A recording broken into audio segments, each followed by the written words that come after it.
Polls are now closed in 15 states. In the state of Pennsylvania is President Obama. Mitt Romney as the apparent winner in North Carolina. See the numbers. This is still going to be a close one. It was an election that lasted months and broke many records.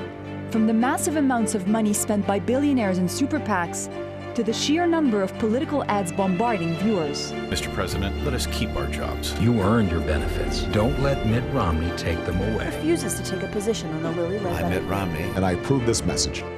The assumption for a long time was that the race would hinge on how well or badly the US economy was doing. But in many ways, it came down to how the two campaigns sold their candidates to the US public, offering prepackaged sound bites, while some of the real concerns of American voters were shoved to the sidelines. The country already has a leader who divides us with the bitter politics of envy. If you want to be president, you owe the American people the truth. As the US prepares for 4 more years of an Obama presidency, Fault Lines looks back at how the 2012 campaign was won and lost.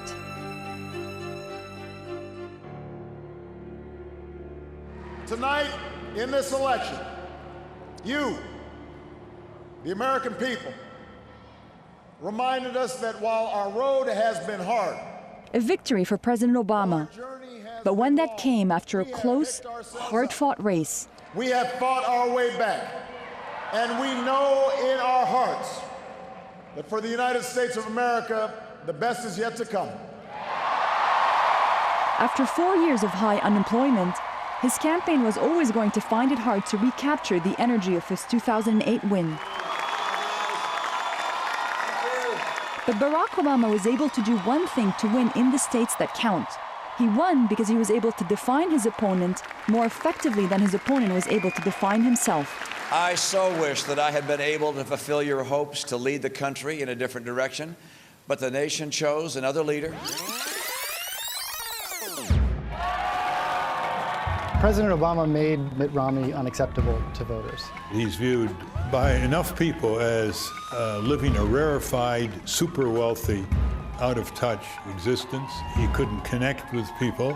Here's a guy who had a fairly moderate record as governor, a very successful businessman, and the president turned him into a very scary individual, turned him into someone who voters could not trust. He spent most of his time acquiring companies, strip mining them, laying off workers, reorganizing them, and some of them went bankrupt and some went overseas, and he made a lot of money. We're going to take America on a course to assure that we remain that shining city on a hill. Thank you so much. Mitt Romney was always going to struggle to sell himself to America. Unlike President Obama, for most people, he started his White House run as a relatively unknown quantity. From the moment he launched his campaign, he faced distrust from all sides, including his own party. He wasn't a particularly strong candidate. His strength comes from the weakness of Obama's failed presidency. He wasn't a Ronald Reagan as a speaker. He wasn't a Ronald Reagan as a visionary of where he wanted to go. That distrust, the feeling among America's conservative grassroots that he just wasn't one of them, meant that winning the Republican nomination, despite a weak opposition, was a fraught process. Every step of it followed by a frenzied media. Romney seemed to be everybody's last choice. Almost every Republican in the field got a chance in the spotlight. There was Michelle Bachmann. Very interesting woman, had a lot of really curious ideas about the world. New polls show Michelle Bachmann is surging. There was even Herman Cain. You know, he made all this money at a pizza company. These latest numbers reflect Cain's rising popularity among Tea Party conservatives. Rick Perry, the governor of Texas, was there for a while. Rick Perry has some mad campaign skills. Newt Gingrich, the former House Speaker. Newt Gingrich has a strong lead. Mitt Romney just swooped down on him with all of that money and just blanketed that state with negative advertising. This sure has been fun these last 10 days or so. And just wiped him out. Rick Santorum, a sort of backbencher Senate colleague. Rick Santorum, are you kidding me? That guy's running for the presidency? Santorum leads 34 votes. 34 votes. All had their moment in the sun. In the background is always Mitt Romney, the electable one, the one who has all the money.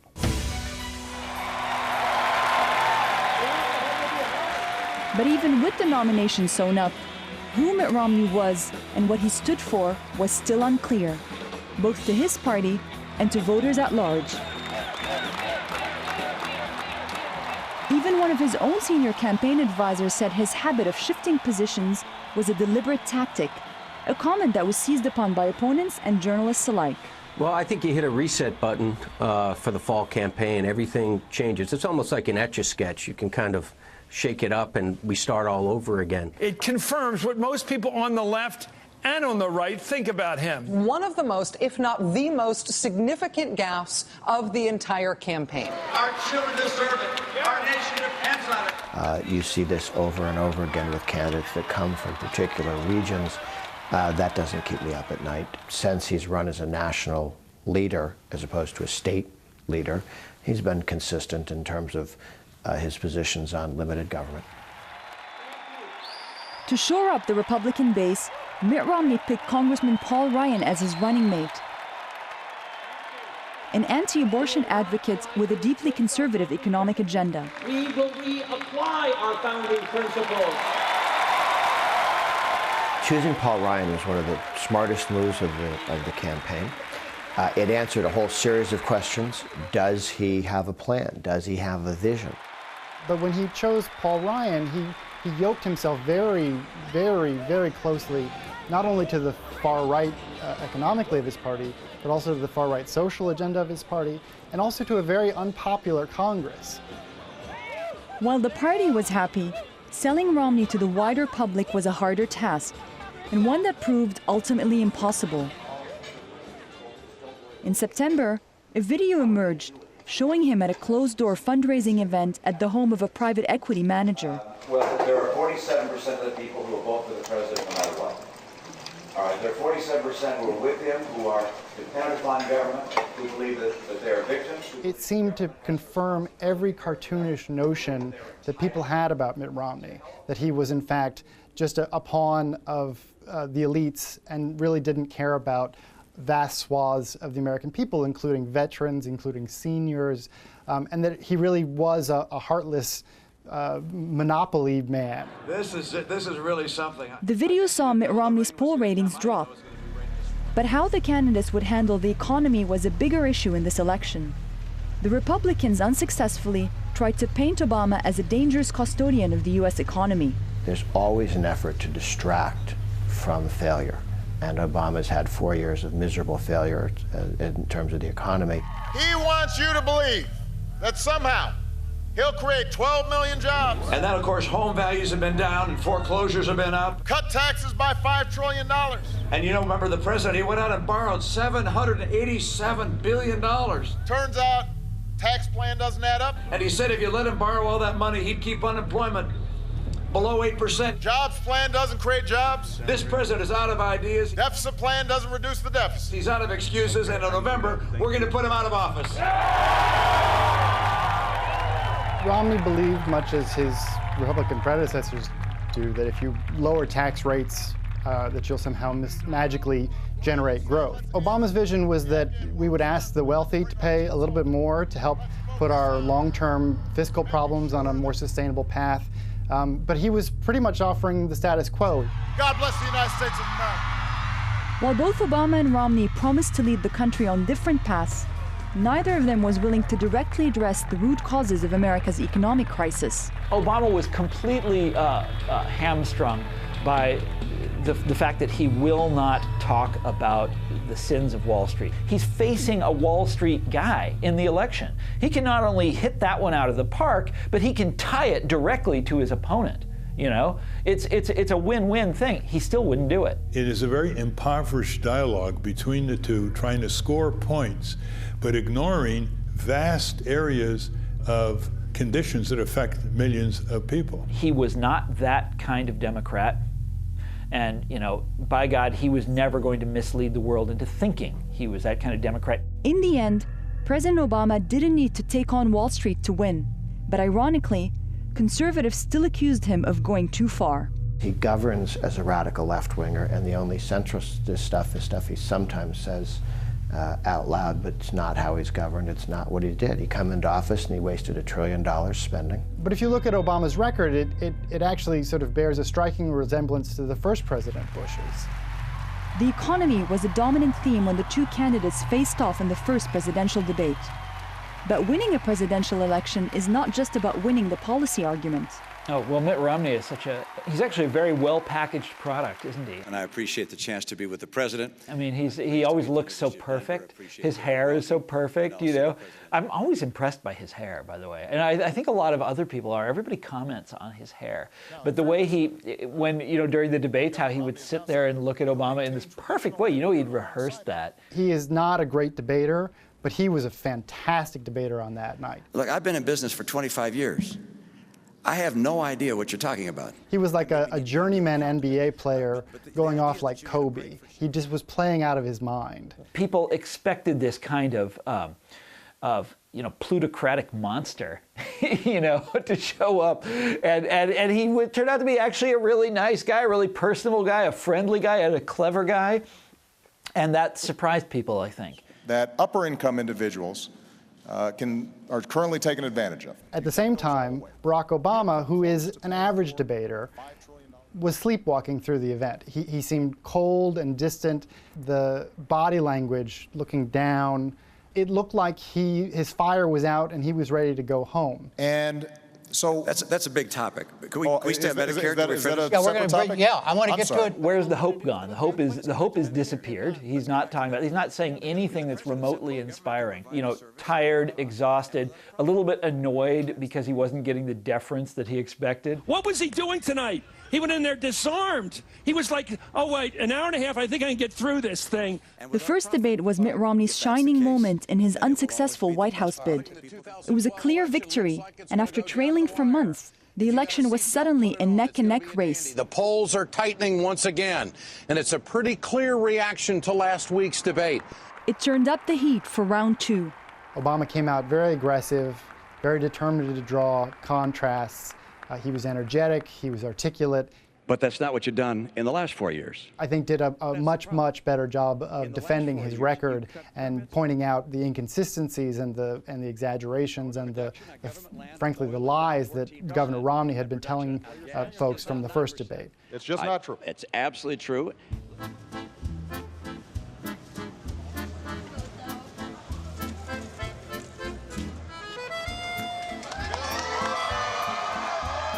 No one is perhaps more invested in the narrative of candidates rising and falling during the debates than the journalists covering them.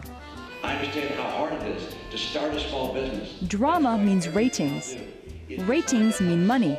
And the presidential debates provide both. Have you looked at your pension? Show business took over these debates in 1960, and this is very much a show business production, and it's ratings driven by all of the networks that cover them, and so it's hyped into the language of a heavyweight championship fight, which it isn't. The whole idea of these shows is conflict. You and him fight. Let's see you and him fight. There were a whole bunch of oil companies. I had a question, and the question was, how much did you cut them by? You want me to answer How much did you cut them by? I'm happy to answer the question. All right, and it is. Like a prize fight, the debates come with their very own beer sponsors, corporate funding, hospitality tents, fans, and a lot of pundits. We have a growing Latino population. For years, the ground rules of the debates were kept secret, but they were leaked during this election. In short, there's nothing real about them. Everything from the formats and moderator to the venue is agreed upon and controlled. Every question is written in advance and on a little index card and given to the moderator before the debate. She can throw out the question she doesn't like.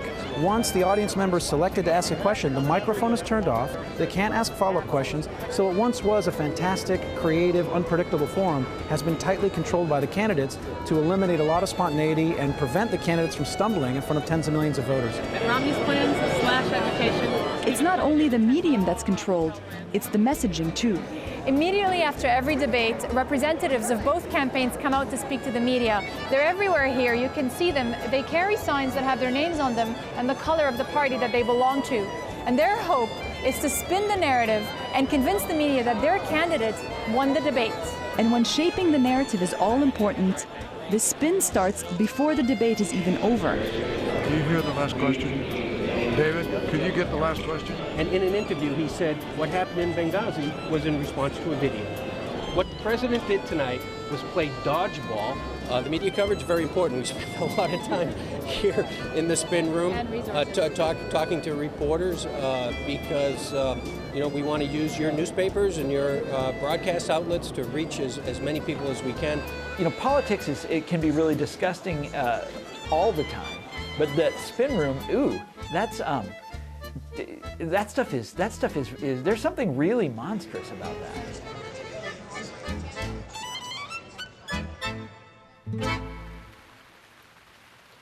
The 2012 election was the most expensive in U.S. history. The race for the White House alone cost at least $2.5 billion. And there's a simple explanation. The real effect that Citizens United has, and that this kind of money coming into politics has, is that it limits the political choices available. The Citizens United ruling was a Supreme Court decision that equated money with speech and allowed outside interests, unions, corporations to spend unlimited sums of money in direct election communications to defeat or elect the candidate of their choice. The private sector is not doing fine. Maybe now you see the problem. And in the election race, it was easy to see where most of that money was going. And Mitt Romney will never convince us he's on our side. They make TV commercials and blanket the country with TV commercials. These sort of really lowbrow messages of just rank stupidity. That's what they do. That's what they did. And tens of millions of dollars to build traffic lights in China. So to raise that kind of money, you have to be friendly with very rich people. You have to be someone who respects their interests. They're just not all that far apart on the issues. How does the system produce people like that? The journalists would say, oh, well, that's the mystical gravitational pull of the center in politics. But no, the answer is money. For its supporters, Citizens United is about political free speech for all, including corporate donors. In the past, the Democratic Party gets most of its money from organized labor, and they take their money in forced union dues from 16 million American union members. The fact that they were broken down a little bit by the Supreme Court, which says there is a First Amendment and you can't tamper with the First Amendment, is a victory for liberty in the United States. And I know the Democrats are mad because they'd set up a system to cheat, and it's collapsing.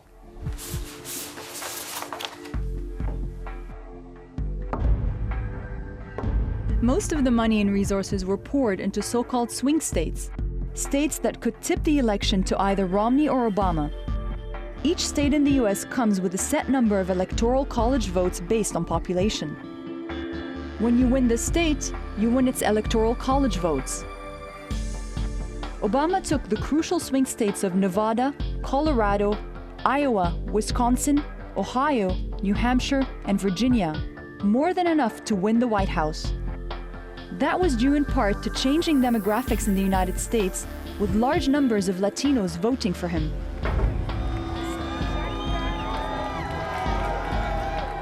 Ladies and gentlemen, the President of the United States. In the last weeks of the campaign, the candidates spent the majority of their time and money in swing states like Virginia. I think it's interesting, with two presidential debates gone, the president still hasn't found an agenda for his second term. We have an agenda for our term, and our agenda is going to get this country working again. I actually have friends in Indiana who said they feel like they're not even part of the election, that they're not seeing any commercials and they're not getting any visits. But that's the reality that we're dealing with. Are you fired up? Are you ready to go?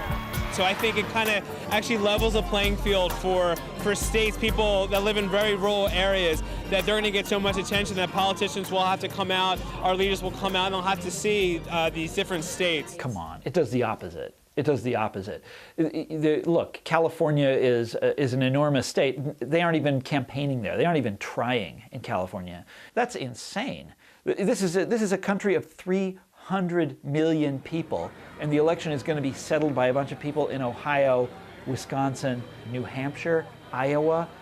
Come on, that's silly. The Electoral College is a mockery in front of the world.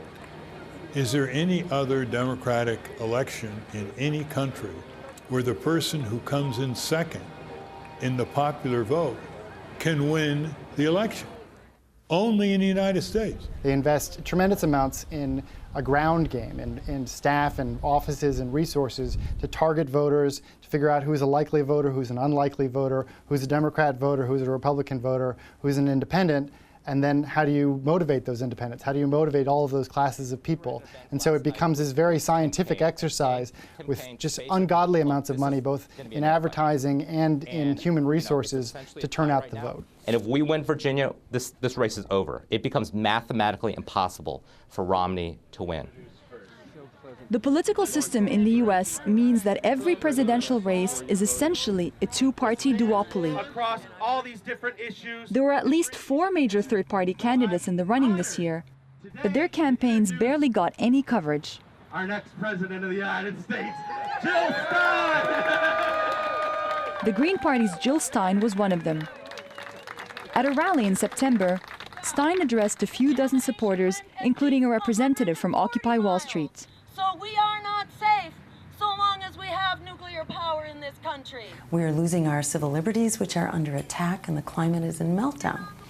Yet the wealthy few are doing better than ever, and the political establishment is actually making it worse by squandering trillions on wars, Wall Street bailouts, and tax breaks for the wealthy. The American system is set up to be a two-party system, and so third-party candidates can easily become a fly in the ointment from the mainstream perspective, and so they're not terribly popular in presidential elections. And they are very successful in blocking any competition from third parties. Ralph Nader is probably the most famous third-party candidate in the U.S. In 2000, he ran for president on the Green Party ticket.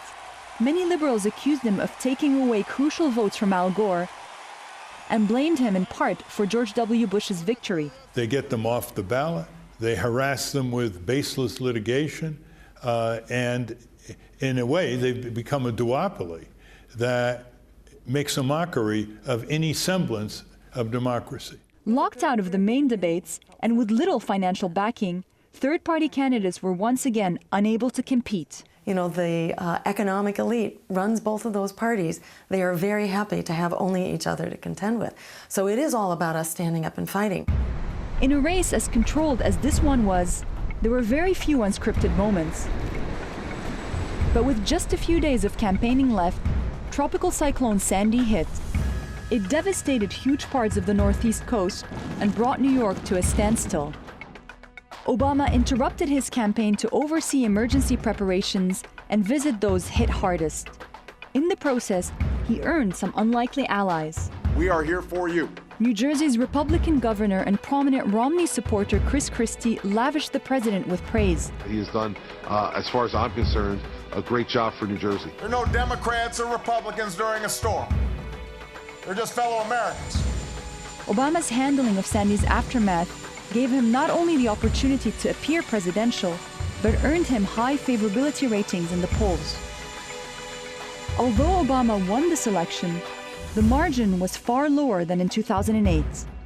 America remains very much a divided country. For almost every person who celebrated his victory, there was another who had not voted for this president. In Chicago, once again, like he did 4 years ago, Barack Obama committed to being a president for all Americans. It doesn't matter who you are, or where you come from, or what you look like, or where you love. It doesn't matter whether you're black or white, or Hispanic, or Asian, or Native American, or young or old, or rich or poor, able, disabled, gay or straight. You can make it here in America if you're willing to try. But this president returns to a Washington that is as partisan and as bitterly split as ever.